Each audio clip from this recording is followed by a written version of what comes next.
അപ്പോൾ ഈ വീഡിയോ ഞാൻ ക്രിസ്മസിന് തലേ ദിവസം എടുത്താണ് കേട്ടോ. ദാറ്റ് മീൻസ് 24th എടുത്തതാണ്. സോറി ഗൈസ്, കുറച്ച് ലേറ്റായി പോയി. കുറച്ച് കൂടുതൽ ലേറ്റായി. ന്യൂ ഇയറും കഴിഞ്ഞ് ഇപ്പോഴാണ് അപ്ലോഡ് ചെയ്യാൻ ടൈം കിട്ടിയേ. അപ്പോൾ ഞാൻ ഇപ്രാവശ്യം ക്രിസ്മസ് സെലിബ്രേറ്റ് ചെയ്തത് കൊച്ചിയിലാണ് കേട്ടോ. സെലിബ്രേഷൻ ഒന്നുമില്ല, ചുമ്മാ ഒന്ന് ഫോർട്ട് കൊച്ചിയൊക്കെ കറങ്ങിയിട്ട് വരാമെന്ന് വിചാരിച്ചു. അപ്പോൾ ഞാൻ അങ്ങനെ വീട്ടിൽ നിന്ന് ഇറങ്ങി ഓട്ടോയിലാണ് കേട്ടോ ഞാൻ റെയിൽവേ സ്റ്റേഷനിലേക്ക് പോയത്.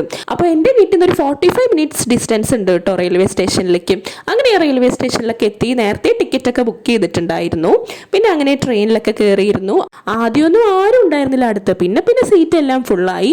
എനിക്കാണെങ്കിലോ വിൻഡോ സീറ്റ് കിട്ടാത്ത ഭയങ്കര സങ്കടം ഉണ്ടായിരുന്നു ഗൈസ്. ഞാൻ അവിടെ ഇങ്ങനെ കാലൊക്കെ നീട്ടി പാട്ടും കേട്ട് ഇങ്ങനെ ഇരുന്നു. പിന്നെ എത്താറായ സമയത്താണ് എനിക്കൊന്ന് വിൻഡോ സീറ്റ് കിട്ടിയത്. അപ്പോൾ ഒരു ചെറിയ സന്തോഷമായി. പിന്നെ റെയിൽവേ സ്റ്റേഷൻ എത്തിയിട്ട് വീഡിയോ എടുക്കാൻ മറന്നുപോയി ഗൈസ്. പിന്നെ നേരെ ഫോർട്ട് കൊച്ചിയിലേക്ക് വിട്ടു. പോണ വഴിക്ക് നല്ല രസമുണ്ടായിരുന്നു ഗൈസ്. അവിടെ ലൈറ്റ്സ് ഒക്കെ ഇട്ട് നല്ല ഭംഗിയായിരുന്നു. അങ്ങനെ ഫോർട്ട് കൊച്ചിയിലേക്ക് എത്തി. കുറേ തരാപ്പാര അവിടെ കൂടെ നടക്കുകയൊക്കെ ചെയ്തു. അത്യാവശ്യം നല്ല തിരക്കൊക്കെ ഉണ്ടായിരുന്നു കേട്ടോ. എന്നാലും നല്ല വൈബായിരുന്നു. അപ്പോൾ ഒരു സെപ്പറേറ്റ് ഷോർട്സ് ഇട്ടുണ്ട് കേട്ടോ. ക്രിസ്മസ് ടൈമിൽ ഫോർട്ട് കൊച്ചിയുടെ ഒരു ബ്യൂട്ടി. അപ്പോൾ എല്ലാവർക്കും വീഡിയോ ഇഷ്ടമായി വിചാരിക്കണം. ബൈ.